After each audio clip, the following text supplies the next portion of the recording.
Assalamualaikum teman-teman, balik lagi ke channel aku. Insya Allah aku kali ini akan mengisahkan salah satu kisah sahabat Rasulullah yang tidak populer namanya, tapi luar biasa menginspirasi. Jadi kisah ini terinspirasi dari Quran surat Al-Ahzab ayat 36. Itu surat ke-33. Teman-teman bisa baca. Nah, coba aku bacain dulu ya. Bismillahirrahmanirrahim. Dan tidaklah pantas bagi laki-laki yang mukmin dan perempuan yang mukmin apabila Allah dan Rasul-Nya telah menetapkan suatu ketetapan akan ada pilihan yang lain bagi mereka tentang urusan mereka, dan barang siapa mendurhakai Allah dan Rasul-Nya, sungguh ia telah tersesat dengan kesesatan yang nyata.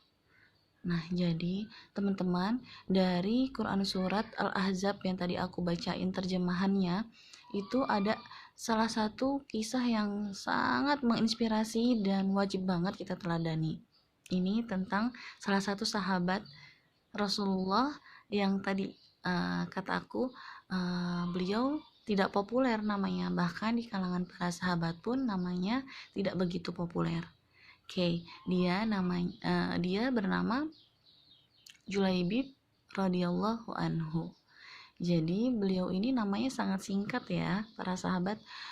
Kalau kita lihat dulu di daerah Arab itu pasti suatu nama itu panjang dan ada nama nenek moyangnya gitu. Tapi berbeda dengan Julaibib, dia tidak mengetahui siapa orang tuanya, siapa saudara-saudaranya dan dari mana asalnya gitu, seperti itu. Jadi beliau ini hidup sebatang kara. Beliau memiliki kekurangan yang beliau tidak menyesalinya, itu seperti itu, kekurangan fisik. Jadi fisiknya ini seringkali menjadi hinaan warga atau masyarakat di sekitar tempat tinggal yang ia tempati, gitu, seperti itu. Beliau memiliki fisik yang pendek, gempal gitu, seperti itu, kemudian hitam dan bungkuk gitu, seperti itu. Itu yang membuat beliau itu dihina oleh banyak orang gitu. Namun Allah tidak melihat seorang hambanya, tidak melihat seorang hambanya dari fisik ataupun dari kekayaannya. Jadi Allah tiupkan hidayah pada hati Julaibib, sehingga Julaibib ini tersentuh oleh Islam, sehingga Julaibib ini memeluk agama Islam. Nah, dari sinilah kisahnya bermula. Jadi beliau ini walau memiliki kekurangan dalam jasmaninya gitu, seperti itu, yang sering dihina oleh banyak orang, tapi akhlaknya, akidahnya, taatnya kepada Allah dan Rasulnya itu luar biasa, luar biasa, harus kita teladani gitu, seperti itu teman-teman. Jadi beliau ini tidak memiliki sanak saudara gitu. Dari perekonomian pun lemah gitu, sangat kurang sekali, bisa dibilang miskin lah, seperti itu, miskin harta begitu. Nah, tapi walau beliau memiliki banyak kekurangan, beliau ini, Julaibib ini, selalu nomor satu, selalu ada di garda terdepan ketika beliau ini sholat ataupun ada seruan jihad. Nah, beliau sangat senang sekali sholat di masjid yang Rasulullah imami. Jadi walaupun jaraknya sangat jauh, Julaibib ini selalu berusaha untuk menunaikan sholat berjamaah dengan Rasulullah di masjid. Nah, ketika di masjid, ketika selesai sholat, Julaibib ini disapa oleh Rasulullah. Hai Julaibib, tidakkah engkau mau menikah? Seperti itu kata Rasulullah. Kemudian Julaibib tersenyum menjawab dengan tenang, wahai Rasulullah, mana ada orang tua yang mau menikahkan anak gadisnya denganku, seperti itu. Kemudian sudah selesai gitu ya percakapannya dengan Rasulullah, beliau pulang. Dan ketika pulang selalu beliau itu dihina ketika di jalan. Julaibib si bungkuk, Julaibib si hitam, Julaibib si miskin, begitu gitu, seperti itu. Tapi beliau tidak semerta-merta marah naik pitam gitu. beliau bersabar dan tidak membenci perkataan-perkataan mereka, selama itu tidak menghina Allah dan Rasulnya. Seperti itu, luar biasa, Masya Allah ya teman-teman gitu kan. Dengan kondisinya seperti itu, tapi beliau masih istiqomah di jalan Allah gitu.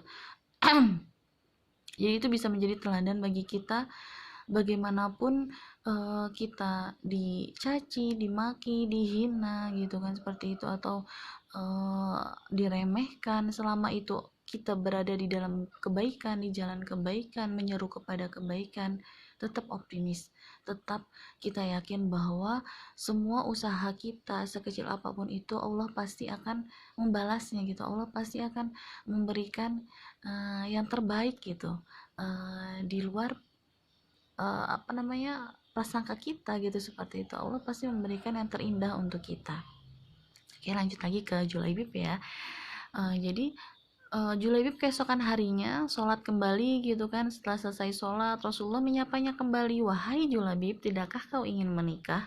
Seperti itu pertanyaan itu. Kemudian dijawab lagi oleh Julaibib dengan jawaban yang sama, wahai Rasulullah, adakah orang tua yang mau menikahkan anak gadisnya kepadaku gitu, seperti itu. Kemudian Julaibib pergi, kembali lagi dengan aktivitasnya. Keesokan harinya Julaibib kembali ke masjid, sholat lagi, bertemu dengan Rasulullah lagi, dan Rasulullah menanyakan hal yang sama, wahai Julaibib, tidakkah kau ingin menikah? Wahai Rasulullah, aku tidak memiliki keluarga, aku miskin harta, adakah keluarga orang tua yang mau menikahkan anak gadisnya denganku, wahai Rasulullah? Seperti itu. Kemudian Rasulullah mengajak Julaibib, ayo ikut aku, seperti itu kata Rasulullah, sambil digandeng tangan Julaibib, dirangkul Julaibib pundaknya, seakan-akan sangat dekat sekali dengan Rasulullah, dan Julaibib merasa sangat bangga gitu, merasa sangat tersentuh, terharu. Rasulullah melukku gitu kan, berjalan beriringan denganku sambil menggandengku gitu, seperti itulah Julaibib berpikiran seperti itu. Kemudian ketika di perjalanan ada seseorang yang bertanya, wahai Rasulullah, kenapa engkau menggandeng Julaibib si buruk rupa gitu, seperti itu. Julaibib yang tidak memiliki keluarga, yang tidak tahu asal muasalnya dari mana gitu, seperti itu. Rasulullah menjawab, ini Julaibib adalah saudaraku gitu, seperti itu. Dan mereka semua terdiam, dan di situ kebanggaan Julaibib, kebahagiaan Julaibib sangat-sangat tidak terkira gitu, seperti itu. Ya, jadi sahabat, kemudian Rasulullah ini mengajak Julaibib ini ke salah satu rumah pemimpin Ansor. Jadi bisa dibayangkan ya, rumah pemimpin Ansor yang memiliki putri gitu, seorang putri gitu, seperti itu, termasuk keluarga terpandang gitu, seperti itu. Kemudian tercenganglah si Julaibib ini, ada apa, mau apa kita kemari wahai Rasulullah? Sudah ikut saja, kata Rasulullah. Kemudian diketuk pintunya oleh Rasulullah, assalamualaikum gitu, seperti itu, assalamualaikum, seperti itu. Terbukalah pintu dari jawaban dari dalam gitu kan, sambil membuka pintu, waalaikumsalam warahmatullahi wabarakatuh. Terkagetlah seorang bapak gitu kan, pemimpin Ansor ini gitu, wahai Rasulullah, suatu kebanggaan untuk kami engkau bertandang ke rumah kami, ada apakah gerangan gitu, seperti itu. Kemudian Rasulullah menjawab, wahai pemimpin Ansor, sungguh aku ingin meminang putrimu, katanya. Wah, kaget, bahagia, senang gitu kan. Wah, alhamdulillah gitu. Alhamdulillah wahai Rasulullah, aku sangat senang sekali mendengarnya. Engkau yang sangat mulia akan meminang putriku gitu, seperti itu. Kata Rasulullah melanjutkan kembali, pinanganku untuk Julaibib, bukan untukku, seperti itu. Terkagetlah Julaibib gitu. Siapa gitu kan? Siapa Julaibib gitu, seperti itu. Ketika melihat di sampingnya Rasulullah, gitu, ada rasa kecewa, kenapa dia gitu, seperti itu. Akhirnya pemimpin Ansor ini menjawab, wahai Rasulullah, sebentar, aku akan pertimbangkan bersama istriku di dalam. Kemudian masuklah ke dalam gitu kan, mungkin ke dalam ruang keluarga. di situ ada istrinya gitu kan. Kemudian berkatalah kepada istrinya, wahai istriku, Rasulullah datang ke sini dan meminangkan Julaibib untuk putri kita. Julaibib, si buruk rupa itu, dia kan miskin. Kenapa dia Rasulullah pinangkan untuk putri kita? Sungguh putri kita tidak pantas untuk dia. Sungguh dia tidak pantas untuk putri kita yang cantik jelita, yang solihah seperti itu. Kemudian sang ayah menjawab gitu kan, mau bagaimana lagi, Rasulullah yang memintanya, kita harus bagaimana, katanya. Tidak, sungguh aku tidak mau Julaibib dinikahkan untuk putriku, seperti itu. Kemudian putrinya yang mendengar percakapan dan perdebatan kedua orang tuanya keluar dari kamar dan menemui kedua orang tuanya, wahai ibu, wahai ayah, gitu kan. Sungguh aku akan menerima pinangan yang dibawa oleh Rasulullah untukku. Rasulullah tidak akan memilihkan yang jelek untukku. Rasulullah memilihkan laki-laki yang terbaik untukku, dan dia adalah yang terbaik untukku, gitu, seperti itu. Tapi putriku, kata ibunya, gitu, seperti itu, dia buruk rupa, engkau cantik jelita, seperti itu. Wahai ibuku, apakah pantas kita menolak ketetapannya Rasulullah, gitu, seperti itu. Kemudian putrinya ini membacakan surat Al-Ahzab tadi yang di awal tadi, teman-teman, yang ayat 36 gitu kan. Karena surat Al-Ahzab tadi dibacakan oleh putrinya gitu kan, bahwa tidak pantas bagi laki-laki yang muslim, perempuan yang muslim itu menolak ketetapan Allah dan Rasulnya yang sudah Allah dan Rasulnya tetapkan. Sungguh barang siapa mendurhakai Allah dan Rasulnya, sungguh dia dalam kesesatan yang nyata, seperti itu. Dan tertegun gitu ya, orang tuanya ini tidak bisa berkata-kata. Baiklah, kata ayahnya, aku menyetujuinya. Begitupun dengan ibunya menyetujui lamaran Rasulullah, dan bertemulah putrinya dengan Rasulullah. Wahai Rasulullah, aku bersedia menerima pinangan darimu, gitu, bahwa aku akan menikah dengan Julaibib, katanya seperti itu. Masya Allah, gitu ya. Putri bangsawan, cantik, taat lagi kepada Allah dan Rasulnya, gitu. Masya Allah, itu seperti itu ya.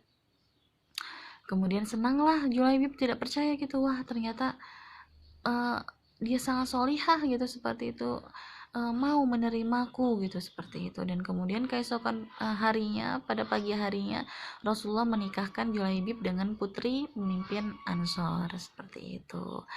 Jadi guys, jodoh itu kita nggak ada yang tahu, gitu, benar-benar rahasia Allah, gitu, siapa yang terbaik untuk kita. Mungkin yang kita inginkan adalah si A, tapi belum tentu si A itu adalah yang terbaik buat kita, gitu, seperti itu. Jadi Allah itu pasti akan memberikan yang terbaik menurut prasangkaannya terhadap kita, gitu. Jadi jangan khawatir, kapanpun itu, siapapun dia orangnya yang menjadi jodoh kita pasti akan datang, insya Allah, gitu.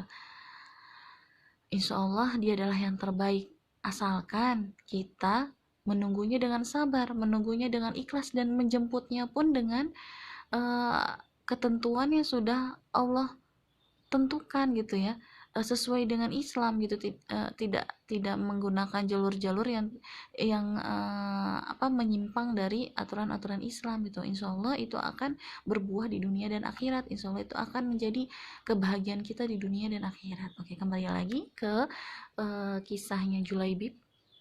Setelah dinikahkan, kemudian pada malam harinya Julaibib dan istrinya duduk berdua, gitu ya, kemudian dibukalah tabir wajahnya istrinya ini, gitu kan. Terkagetlah Julaibib melihatnya, wah ternyata istriku sangat cantik. Timbullah rasa dia tidak percaya diri, gitu. Wahai istriku, gitu, engkau sangat cantik, engkau sangat solihah, apakah engkau menyesal menikah denganku, gitu, seperti itu. Kemudian kata istrinya menjawab, wahai suamiku, sungguh aku tidak pernah menyesal menikah denganmu. Engkau adalah pilihan Rasulullah, engkau adalah pilihan Allah untukku, seperti itu. Aku sangat bahagia, seperti itu jawaban istrinya. Kemudian Julaibib ini memuji istrinya gitu ya, Masya Allah engkau sungguh sangat cantik, engkau sungguh sangat taat kepada Allah dan Rasulnya gitu. Aku bertebaran percikan bunga di hatiku gitu, seperti itu. Wah gitu ya, tidak terkira lah gitu kebahagiaannya Julaibib ini, teman-teman. Nah ketika sedang asik mengobrol gitu, datanglah tamu gitu, salah satu tamu gitu seperti itu, kemudian mengetuk pintu pintu rumah Julaibib. Assalamualaikum gitu, seperti itu. Kemudian dibuka oleh Julaibib. Waalaikumsalam, iya ada apa gitu, seperti itu. Malam ini ada seruan jihad dari Rasulullah gitu, seperti itu. Nah kemudian Julaibib ini sergap langsung menuju istrinya, sedikit agak murung gitu ya, bingung harus berkata apa kepada istrinya gitu, terlihat sedih gitulah ya. Kemudian istrinya ini bilang kepada suaminya, wahai suamiku, ada apa, kenapa engkau terlihat sedih, adakah sesuatu yang salah dariku, katanya seperti itu. Kemudian Julaibib ini berkata, wahai istriku, aku ingin minta izin kepadamu gitu. Harapanku adalah engkau mengizinkannya bahwa malam ini ada seruan dari Rasulullah untuk berjihad. Sungguh aku ingin ikut Rasulullah untuk berjihad, wahai istriku, gitu, seperti itu. Sedihlah raut muka istrinya gitu kan. Baru saja bertebaran bunga cinta di hatinya gitu kan. Dan ini adalah malam pertama, malam pengantin untuk mereka berdua. Kemudian suaminya ini meminta izin pada istrinya gitu untuk memenuhi seruannya Rasulullah, yaitu berjihad di jalan Allah gitu. Kemudian Julaibib ini berkata kembali, wahai istriku, kita telah dipersatukan oleh Allah dan Rasulnya. Sungguh aku lebih mencintai Allah dan Rasulnya. Sungguh aku tidak ingin berada di luar batasannya. Wahai istriku, izinkanlah aku untuk memenuhi panggilan Rasulullah. Kemudian kata istrinya, wahai suamiku, walaupun berat hatiku, tapi Allah dan Rasulnya adalah yang nomor satu, adalah cinta yang nomor satu di antara segalanya. Wahai suamiku, aku izinkan engkau untuk pergi berperang, berjihad, dan semoga Islam ada dalam kemenangannya gitu, seperti itu. Gembiralah Julaibib gitu, yang tadinya murung gitu akhirnya bergembira gitu kan, senang gitu, istrinya telah meridhoi kepergiannya gitu, seperti itu. Dan pergilah gitu Julaibib bersama pasukannya Rasulullah, seperti itu. Jadi di medan Uhud ini Julaibib berperang gitu kan, dan menanglah gitu Islam gitu, seperti itu. Sudah menjadi suatu kebiasaan Rasulullah, ketika selesai perang pasti Rasulullah itu bertanya kepada para sahabatnya, mengecek gitu kan siapa saja yang jihad mati syahid gitu, seperti itu, menanyakan kabar para sahabatnya. Kemudian Rasulullah bertanya kepada para sahabatnya, wahai sahabatku, adakah yang kurang di antara kalian? Salah satu sahabatnya menjawab gitu kan, wahai Rasulullah, sungguh tidak ada yang kurang, lengkap gitu kan, yang syahid ini dan ini gitu, seperti itu. Kemudian Rasulullah bertanya lagi, sungguh adakah yang kurang di antara kita?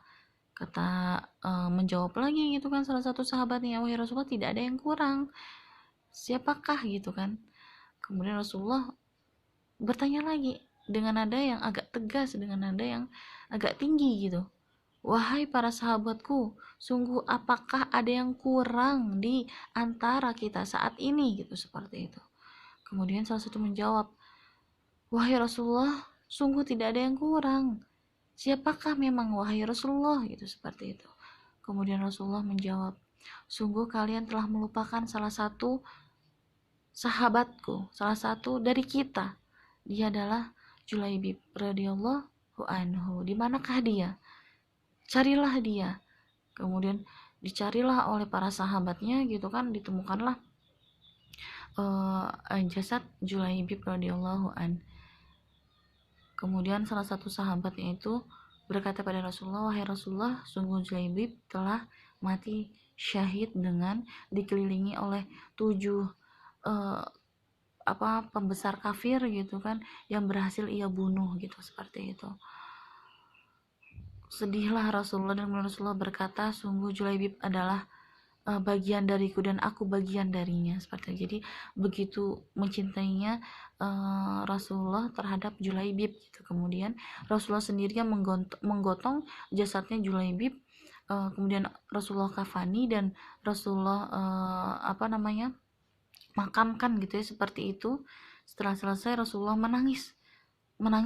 Setelah menangis kemudian Rasulullah tersenyum bahagia, kemudian memalingkan wajahnya gitu, seperti itu. Salah satu sahabat Rasulullah bertanya gitu kan, bertanya kepada Rasulullah karena sangat heran, wahai Rasulullah, aku tadi melihatmu, aku tadi memperhatikanmu di makam Julaibib, engkau menangis, kemudian engkau tersenyum bahagia, dan engkau memalingkan wajahmu dari makam Julaibib. Ada apakah sebenarnya wahai Rasulullah gitu. Kemudian Rasulullah menjawabnya. Rasulullah menjelaskan bahwa ketika aku menangisi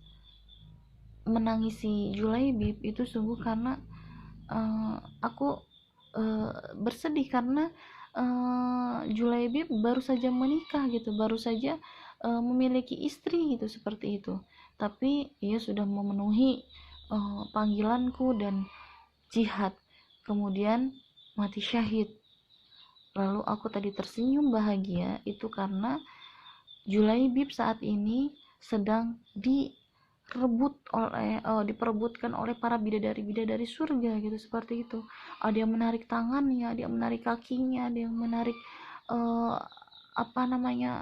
lengannya dan yang lain sebagainya. Mereka memperebutkan Julaibib, ingin menjadi pasangannya Julaibib gitu, seperti itu. Sungguh aku sangat bahagia melihatnya gitu. Julaibib dihina, dicemooh oleh banyak orang di dunia, tapi ternyata Allah memberikannya tempat yang mulia sekali, bahkan ia diperebutkan oleh para bidadari surga, seperti itu ya kawan. Kemudian aku memalingkan wajahku karena ketika para bidadari itu sibuk memperebutkan Julaibib, ada salah satu bidadari yang tersingkap sehingga terlihatlah betisnya, makanya aku memalingkan wajahku, seperti itu. Masya Allah gitu kan, terharulah gitu kan para sahabat Rasulullah yang mendengar penjelasannya Rasulullah. Masya Allah gitu ya kawan-kawan, sungguh benar-benar tidak ada yang sia-sia, tidak ada yang tidak ada buahnya gitu, seperti itu.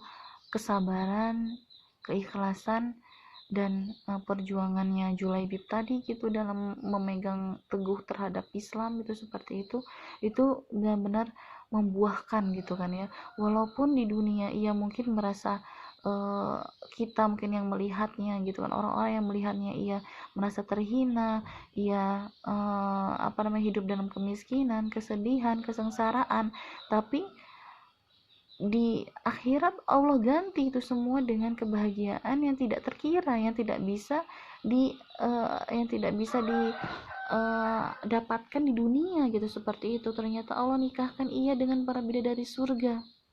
Ya mungkin saja gitu ya, banyak wanita di dunia tidak pantas, malah tidak pantas untuk Julaibib, bukan Julaibib yang tidak pantas untuk mereka gitu.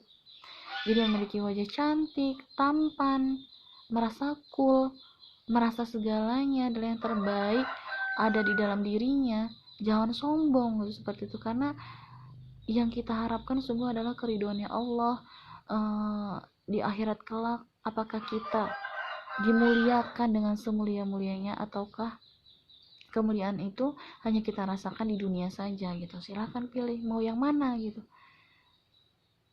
Pastinya kita semua pengen ya merasakan kemuliaan di dunia dan juga kemuliaan di akhirat. Maka taati, sami'na wa ata'na, seperti Julaibib tadi, dengarkan dan taati. Julaibib ini selalu mendengarkan apa perkataan Rasulullah kemudian menaatinya, dan silahkan ini menjadi teladan buat kita semua.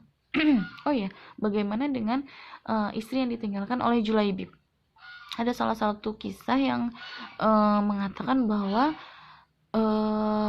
istri Julaibib ini menjadi wanita yang kaya raya berkat doanya Rasulullah. Jadi menjadi wanita yang taat, yang kaya raya, yang diberkahi gitu, seperti itu. Nah, begitulah kisahnya Julaibib yang diperebutkan oleh para bidadari surga, wahai teman-teman. Jadi teman-teman semuanya, mau yang tampan, atau mau yang kaya, atau mau yang taat seperti Julaibib, seperti itu. Ya, mudah-mudahan kita mendapat yang Allah ridhoi saja ya, yang Allah dan Rasulnya tetapkan untuk kita. Jadi jangan berada di luar ketetapannya. Mungkin itu aja kisah kali ini, semoga bermanfaat dan menginspirasi kita semua. Silahkan nanti dibaca lebih lengkapnya mungkin kisah tentang Julaibib radhiyallahu anhu ini. Dari saya mohon maaf ya kalau misalkan videonya banyak keterbatasan dan kekurangannya.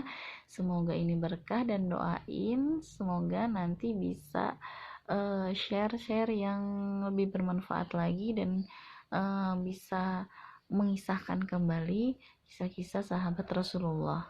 Ya teman-teman, sampai jumpa. Jangan lupa like, comment, and subscribe ya. Assalamualaikum.